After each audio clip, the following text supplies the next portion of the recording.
Video editing basically comes down to three elements. First, the video clips themselves. Usually you have many more than you need or should use for the final video. Next, the order and structure of your clips. And finally, of course, the timing and pacing of the cuts. To achieve the best possible outcome based on these elements, your editing software, assuming it's at least semi-professional, has a few important features you need to understand. When you preview an imported video, you're able to set so-called in and out points, which determine the section of the video that's actually being used and shown in the timeline. The timeline is a graph that displays time on the x-axis and video layers on the y-axis. Everything in here will show up in the final video. To move our clip into the timeline, we can either overwrite or insert it. Overwrite means the new clip overwrites blank space or space occupied by a pre-existing video clip on the timeline. Insert means that there is new space created for a clip. Everything behind it will be pushed back, nothing will be overwritten.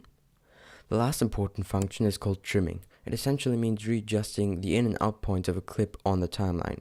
So if we change our mind, we can easily extend or shorten our clip. Trimming can get a little more complicated when you trim multiple clips at once, but for now this is all you need to know about the technical part. Now we're getting into the techniques that you, as an editor, can use to make decisions like when to cut, for example. One thing is continuity. It says that when you show something from multiple perspectives, the object still needs to look the same.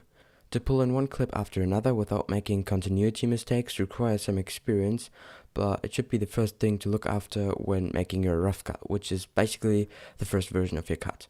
Secondly, there is J&L cuts. It's particularly useful for dialogue scenes. It means to first cut to the audio of the next clip and then cut to the actual video. In real life, we also often first hear a person talking before we see them. But you can also do it the other way around. The name comes from the shape the video layers have when using this technique. The next thing is called editing to the beat, and obviously means that you should place your cuts precisely on the rhythm of the music. It's not always the best option, but it usually works fine and it's pretty easy.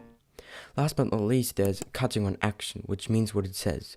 When we see some kind of action, meaning a bigger movement in the frame, that's when to cut. When someone turns, that's exactly when to cut.